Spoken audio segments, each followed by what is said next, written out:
Olá, muito boa noite. Sejam todos muito bem-vindos a mais uma edição do Cidadania para todo o Rio Grande do Sul.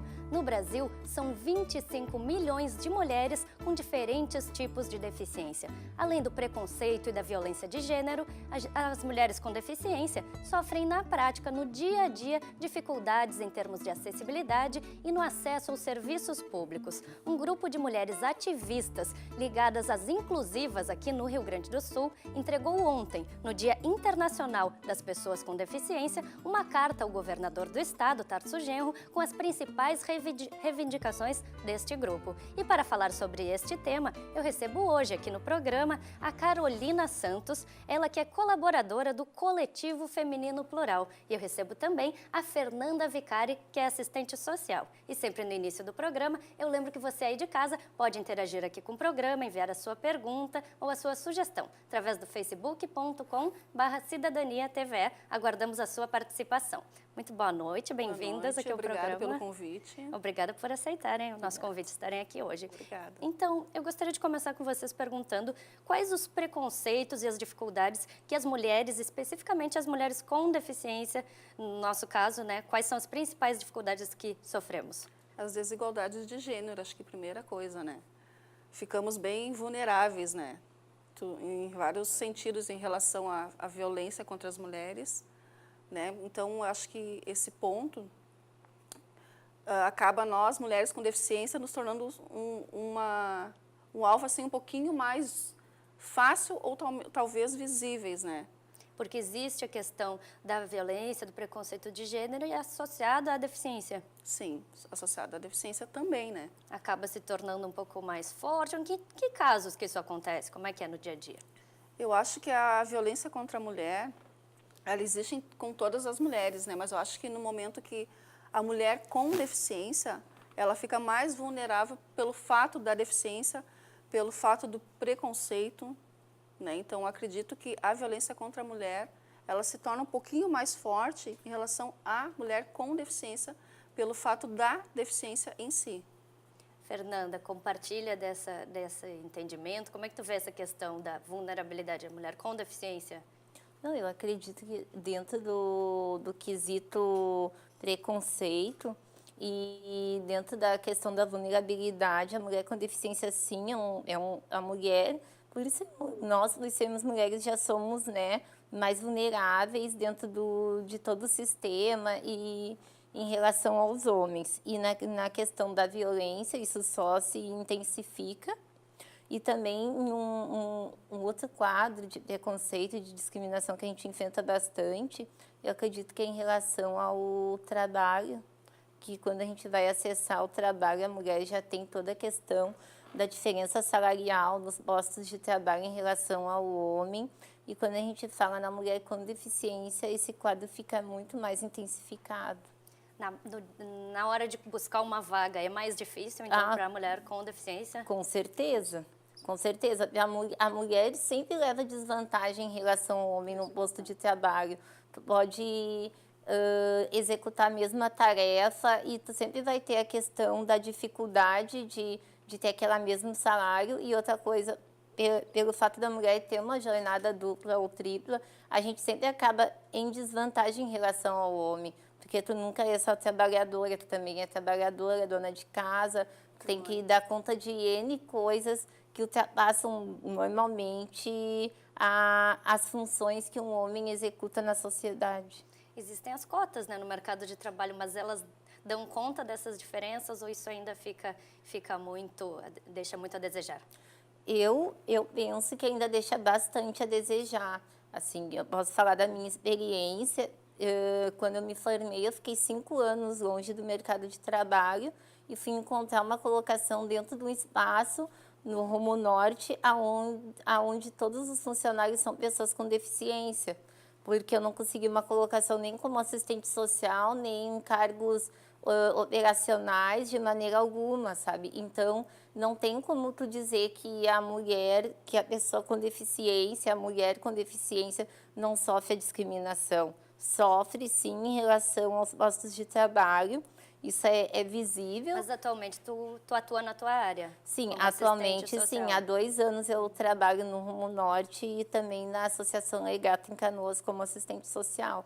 Já vencendo aí algumas barreiras e abrindo esse caminho. Ah, com certeza, com certeza. A gente acaba sendo não um espelho, mas a gente acaba podendo fortalecer outras pessoas que estão nessa caminhada, sabe? Eu acho que isso é bastante importante. Com relação à violência doméstica, vocês têm dados sobre a diferença nos índices de violência contra a mulher com deficiência? Não. Mas a mulher, existem estatísticas que mostram que as mulheres com deficiência Ainda são mais não existe vulneráveis? uma lei, né, que determine esse estudo, né? Né? Então, ainda não existe esse estudo específico em relação às mulheres com deficiência e a violência contra elas, né? Por que Ainda. que não existe? Não há essa previsão nos registros? Como é que isso acontece? Não, acho que não tem ainda a proposta em si voltada ao governo, né?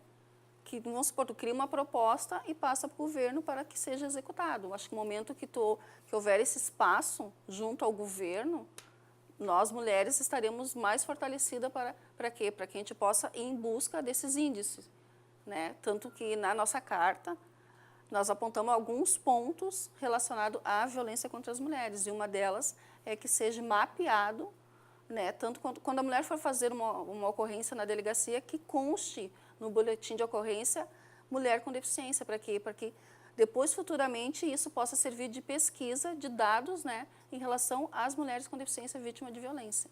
Quais foram os outros pontos com relação à violência que vocês... Nós apontamos também a importância do atendimento às mulheres surdas, né, e com dificuldade de fala, porque elas têm a dificuldade de ter acesso ao Disque 180 e também ao nosso serviço aqui no estado do Rio Grande do Sul, Rede de LAS, né, que não dá acesso a elas, porque a facilidade para elas será o quê? Que tem um número de mensagem por telefone. Mensagem de texto. E isso, que elas consigam enviar o texto e futuramente fazer já as ocorrências de violência cometidas a ela, né? Então, essa é uma das nossas propostas em relação à violência, né? Quer dizer, né, no momento de fazer a denúncia, esses meios, seja o telefone, seja o meio digital, tudo isso precisa ser pensado em termos de acessibilidade para todos os públicos, para que essas mulheres vítimas também de violência tenham... Não fiquem vulneráveis ao descaso dos demais serviços, né? Eu acho que tem que abranger um todo, né? Vocês percebem muitas mulheres com essa dificuldade de fazer uma denúncia, de ir até uma delegacia, de conseguir se comunicar? Sim, justamente pelo preconceito. A mulher com deficiência, ela acaba muitas vezes não fazendo a denúncia pelo fato dela se ver como pessoa com deficiência e não tendo aquela credibilidade. Tipo assim, eu vou lá no local, vou chegar, vou fazer ocorrência, mas as pessoas que estão lá, elas não vão me ver como uma pessoa cidadã, mas sim como uma pessoa com deficiência, não vão me dar credibilidade. Então, muitas mulheres não denunciam muitas vezes pela falta de credibilidade, pelo fato dela ser mulher com deficiência. E os espaços em si, onde vocês circulam, seja para ir numa delegacia, seja para ir num centro de atendimento, num hospital, como é que é a acessibilidade nesses espaços? Até um dos itens da nossa carta também abrange essa questão da acessibilidade universal, não só atitudinal, né, que isso está sendo trabalhado, hoje é o que a gente tenta, na verdade, mas a questão de acessibilidade arquitetônica, com acesso, com tecnologias assistivas, pessoal com deficiência auditiva também, com intérprete, lugares que a gente possa acessar de uma maneira universal, para que a gente possa ir não somente a uma delegacia no momento de alguma ocorrência a respeito de violência, mas também de quando nós vamos a serviços de saúde, N serviços oferecidos ou dispostos no Estado, que a gente possa acessar eles de uma maneira ampla. Tanto também no quesito da prioridade no atendimento, que isso é bastante difícil das pessoas dos postos de saúde, hospitais, levarem isso à frente, adiante. Porque muitas vezes tu vai e tu te refere no momento que tu tem que lembrar que tu tem a prioridade no atendimento e tu ainda tem que lidar um atendente que não está preparado para lidar com uma pessoa com deficiência, que não sabe atender de uma maneira correta e que ainda te discrimina por tu tá cobrando um direito que é teu, sabe? As pessoas dizem, bom, se tu vai ter direito, todo mundo vai ter direito aqui dentro. Bom, mas existe uma lei que me garante isso, sabe? Essa prioridade, porque a gente muitas vezes não pode estar exposto, não podemos estar expostas tanto tempo dentro de um espaço com tanta incidência de vírus, coisas assim. A gente fica muito tempo sentada, ou as pessoas pensam, bom, tá sentada, tá descansando. Bem pelo contrário, é muito cansativo ficar sentado o tempo inteiro. Então, as pessoas não entendem isso, sabe? É bem complicado. E isso abrange a esfera federal, estadual ou municipal, dos atendimentos de saúde e outros atendimentos também, em repartições, esse tipo de coisa. O próprio acesso a serviços específicos, médicos, ginecologistas, salas de exames, esses locais e esses profissionais focados na saúde da mulher, eles estão preparados? Como é que é a experiência de vocês? Eu acredito que não. Por quê? O que acontece? Eu posso falar por experiência própria, né? Sou mãe, né? E a minha gravidez toda, eu passei muita dificuldade pela falta de informação. Os profissionais, eles não são qualificados para te dar o atendimento especializado à mulher com deficiência, qualquer tipo de deficiência, no meu caso a física. Estava grávida, tinha várias dúvidas, vários questionamentos, medos. Como qualquer mulher nessa fase da vida, Nessa fase, e também aquele momento de viver um momento bonito da mulher, que é o fazer o pré-natal, ter um acompanhamento com o médico. No meu caso foi totalmente horrível, horrível. Porque eu tinha que conviver com o despreparo dos profissionais e não me dar informação. Não, tu é uma mãe cadeirante, tu vai enfrentar as seguintes dificuldades, tu tem que ter os seguintes cuidados. Não, eu não tinha essa informação. Eu tive que usar por meio da internet as buscas das minhas perguntas, porque eu não tinha pelos profissionais, sem falar na falta de adaptação dos aparelhos, que era a coisa mais horrível. Toda vez que eu ia fazer a consulta do pré-natal, eu pensava, será que hoje eu vou me machucar? Por quê? O que acontecia? O local de fazer o exame, a cama, não havia nenhuma forma de subir? Como é que era? Não tem adaptação. Não tem. Para a mulher que é cadeirante, é muito complicado a adaptação. Seja na área de rede pública ou privada, não existe aparelhos adaptados que nos dê condições de acessar esses aparelhos. Então, tu tem que prestar, aliás, os funcionários eles têm que prestar o serviço a nós com um cuidado que muitas vezes eles não têm um preparo. Como que pega? Tem que cuidar o corpo, tem que cuidar a maneira para não machucar, tem que cuidar a barriga em si, né? Então, quando eu ia fazer o pré-natal, para mim era horrível. Em vez de ser um momento lindo, bonito, maravilhoso, para mim era horrível. Teu filho tem quantos anos? Meu filho tem 1 ano e 5 meses. Bem novinho ainda. É. E como é que foi para ti, desde o momento que ele nasceu, a sociedade? Como é que te vê, como é que vê essa questão da maternidade pela mulher cadeirante ou com outras deficiências? Preconceituosa. Muito preconceituosa. Muito preconceituosa, porque eu escutei de muitas pessoas me dizerem assim, tu é louca ser mãe. Tu é louca querer ter uma criança. Eu disse, não, mas só um pouquinho. Eu sou mulher, sou cadeirante, mas tenho o direito de sonhar. E tenho o direito de querer ser mãe e realizar esse sonho. Inclusive, existe um livro da Maria de Rodas que conta a história de várias mães cadeirantes. E esse livro me marcou bastante também, porque ele fala que educar... Uma das mulheres fala uma coisa bem interessante. Educar é um desafio muito maior do que ser mãe cadeirante. É verdade. Então, e é um desafio. Todos os dias é um desafio. Todos os dias eu tenho que me superar a minha própria deficiência em relação ao meu filho. Para que ele tenha uma vida digna, tenha uma vida de inclusão, né? Porque existem as dificuldades, as barreiras, né?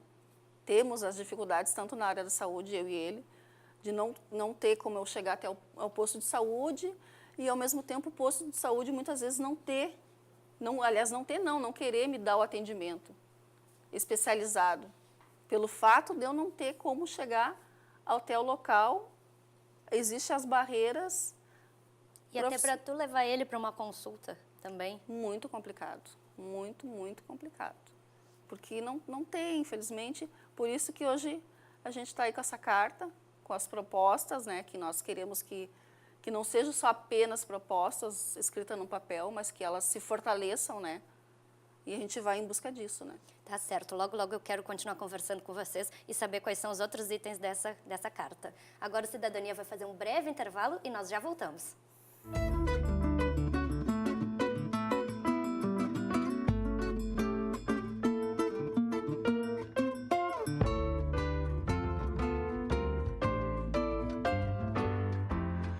Olá, estamos de volta com o Cidadania e hoje falamos sobre os direitos das mulheres com deficiência e a Carta de Reivindicações que o Grupo Inclusivas entregou ontem, no Dia Internacional das Pessoas com Deficiência, ao governador do estado. Sempre no início do segundo bloco aqui eu lembro que você também pode enviar a sua pergunta, a sua sugestão ou comentário para o Cidadania, através do facebook.com/cidadaniatve. E você pode fazer como os nossos espectadores, a Télia Negrão e o Felipe Mianes, que já compartilharam e enviaram comentários na nossa página do Facebook. Aguardamos também a sua participação e um abraço para esses nossos espectadores. Mas eu gostaria de ver com vocês como que surgiu a ideia das inclusivas, como veio essa iniciativa e os resultados que vocês já obtiveram, né, ontem com a entrega da carta, então. Bom, as inclusivas surgiu a partir do primeiro seminário que nós tivemos das mulheres com deficiência, né, as políticas públicas. Ali foi onde que nós construímos a carta, com algumas propostas. Esse seminário aconteceu quando? Em março. Foi em março, né? Foi 28 de março 28 de desse março. ano. E foi a partir dali que vocês formularam essas propostas. Sim, foi dali que foi formulado algumas das propostas Só que depois dessa carta ela ficou um pouco assim de lado, né? E eu conversando com a Télia Negrão, que é a coordenadora do Coletivo Feminino Plural, nós sentimos a necessidade de dar continuidade nesse trabalho de inclusão, de igualdade. Foi onde nós tivemos a ideia de reunir o mesmo grupo que criou a carta, para que juntas nós pudéssemos debater a carta novamente e ver se tinha que colocar mais alguma coisa, porque a carta ela foi feita assim em pouco tempo. Foi muito rápido e faltou questões. Ela foi construída logo após o seminário. A gente foi lançando, fomos lançando os questionamentos, as questões que as pessoas que estavam no seminário achavam pertinentes, e ali ela foi construída, assim, simbolicamente, e entregue pelo presidente da FADERS, que se encontrava no momento do seminário. E a intenção era que o presidente da FADERS entregasse a carta para o governador. A carta ficou em stand-by, acabou ficando esquecida, e aí a Carol e a Télia começaram a retomar essa questão, e no encontro na Casa de Cultura em agosto a gente acabou reconstruindo algumas questões, construindo novas questões, questionamentos e impressões que a gente acha que sejam importantes para a mulher e para a mulher com deficiência especificamente. Inclusive, agora, Fernanda, acaba de chegar uma pergunta de uma de nossas espectadoras, a Ariane Kravetsky, que sempre acompanha também a Cidadania. Ela quer saber se os homens com deficiência, eles acabam enfrentando menos preconceito do que as mulheres com deficiência. Acho que é justamente esse o conteúdo da carta, né? Esses pontos que vocês trazem acabam demonstrando isso, que de alguma forma existe maior ou menor preconceito. Como é que é? Pois na visão então, de vocês? eu penso que as minorias acabam tendo sempre que se unir em grupos, assim como as mulheres, assim como as pessoas com deficiência, os negros, os indígenas, sabe? Eu acho que no momento que tu tem que te unir num grupo e lutar para que os direitos que são garantidos sejam executados, eu acho que aí tu já constitui que tu está sofrendo mais discriminação ou sofrendo discriminação, sendo excluído do teu papel como cidadão na sociedade. Então, eu acredito que o homem, eu acredito que ele sofra menos preconceito simplesmente pelo fato de ser homem, sabe? Ela, inclusive, a nossa espectadora Ariane, ela pergunta também se o homem com deficiência, ele respeita mais a mulher com deficiência ou não, se ele tem mais respeito, maior preconceito, ou se isso não ocorre, como é que é isso? Não, eu acredito que que a questão de ser homem com deficiência, ela é diferente da questão da mulher com deficiência.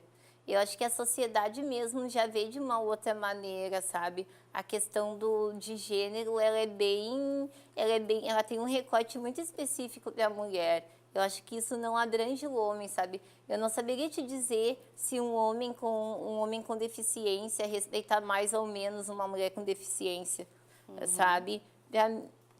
Os homens que eu convivo, colegas de trabalho, amigos, assim, é uma convivência normal, sabe? Uma convivência, assim, que não demonstra nenhum tipo de preconceito. E acho que a questão maior mesmo é em relação à mulher com deficiência dentro da sociedade. Com relação, meninas, à autoestima da mulher, inclusive as pessoas perceberem a beleza feminina. Vocês percebem que a sociedade está preparada, já enxerga a mulher com deficiência na sua beleza, na sua feminilidade, digamos? Isso consegue ser vencido ou ainda há uma barreira das pessoas enxergarem primeiro a deficiência? Para mim, ainda é uma barreira. Ainda existe essa barreira, esse bloqueio, né? Que as pessoas nos veem a pessoa com deficiência para depois enxergar a mulher, separar a deficiência da mulher. Para mim, eu acho que ainda há barreira. Eu acredito também que nós nunca somos uma mulher, nós somos primeiramente cadeirantes, sabe? Isso. Eu não sou Fernanda, mulher, assistente social, pessoa com deficiência. Eu sou cadeirante, depois vem todos os outros, as outras coisas que constituem a minha formação, o meu ser. Então, eu acho que é reflexo da sociedade, é assim que nós somos vistos, sabe? Principalmente como seres assexuados. Eu acho que até a Carol fala disso, das pessoas pegarem, contestarem tanto o fato de uma pessoa, de uma mulher com deficiência querer ser mãe, até pelo fato de pensarem que são pessoas assexuadas, incapazes de serem amadas, desejadas por alguém. E eu acho que isso é muito forte ainda na sociedade. E até no momento de ir numa loja escolher uma roupa, um acessório, brincos, acessórios que estão diretamente relacionados à beleza, enfim, como é que acontece isso? Bom, eu acho que, primeiramente, a maioria dos locais não tem acessibilidade, né? Quando eu vou comprar uma roupa, muitas vezes eu me deparo com a falta do provador adaptado. Gostei daquela roupa, como que eu vou fazer para ver se vai ficar bonita no corpo, né? Ver se vai ficar legal. Não tem, sabe? Não tem provador adaptado. A senhora leva para casa, experimenta em casa, se não servir, traz de volta. Imagina, enquanto todas as pessoas podem experimentar na loja, eu né? não posso. Eu não posso porque ainda existe aquela barreira atitudinal, né? Que passa tanto pela atitude, mas também por pensar uma loja e entender as pessoas com deficiência enquanto consumidoras, né? Vocês vão lá, queremos comprar, queremos adquirir. Sim, é um direito nosso também, né, de consumir, a gente trabalha para isso, nós queremos nos parecer mais bonitas, queremos comprar o que a gente desejar. E aí, quando tu consegue entrar numa loja, muitas vezes tu acaba lidando com pessoas que não têm o mínimo de cuidado para falar contigo, assim.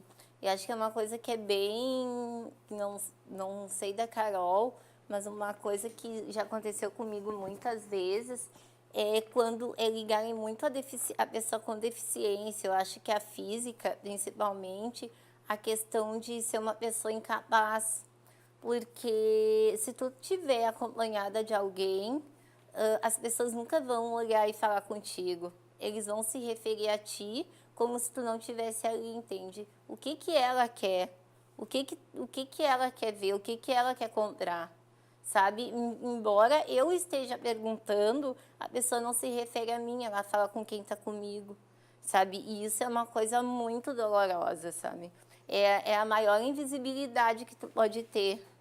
É uma pessoa não conseguir te enxergar enquanto ser humano, sabe? Eu acho que passa por preconceito, passa por uma questão de moral, de ética também da pessoa. Eu acho que ultrapassa aí muitas questões, sabe? Passam por essas situações. Acaba sendo constrangedor para mim, acaba sendo constrangedor para quem está comigo. E para a vendedora, quando eu pego, viro as costas e saio. Acabam subestimando a tua capacidade. Totalmente. Isso já aconteceu N vezes. Por isso que normalmente quando eu vou num lugar que eu sei que eu sou bem atendida, com certeza eu vou voltar ali, sabe? Eles vão, seja num restaurante, numa loja, algum outro local, eu vou retornar, porque eu sei que ali eu vou ser vista como qualquer outra pessoa. Eu não vou ser vista como uma cadeirante que entra ali. Não, é a Fernanda, é um cliente como qualquer outro, sabe? E acho que é só isso que a gente quer. A gente quer circular nos lugares e ser visto como todo mundo, sabe? Não, ninguém quer, a gente não quer, embora a prioridade exista, todas essas questões, mas a gente quer poder acessar tudo de uma maneira simples e de uma forma comum como as outras pessoas. E respeitosa, né? Dentro da temática da carta, quais os outros temas que vocês levantam ali? Porque são mais de 20 itens, 25, né? 25 itens. Inclusive está no blog, né? Inclusivas. Com 2S, né? .blogspot.com. Os nossos espectadores podem acompanhar ali e ter acesso a todos os detalhes. Mas quais são os outros pontos da carta que são importantes destacar nesse final do programa? Um que é bem especial, eu como mãe posso falar, né? É tu ter condições de acompanhar a escolaridade do teu filho. Mães com deficiência visual, mães cadeirantes, se não tem uma rampa, tu não tem como ter acesso à escola e não tem como ter acesso ao acompanhamento do teu filho, né?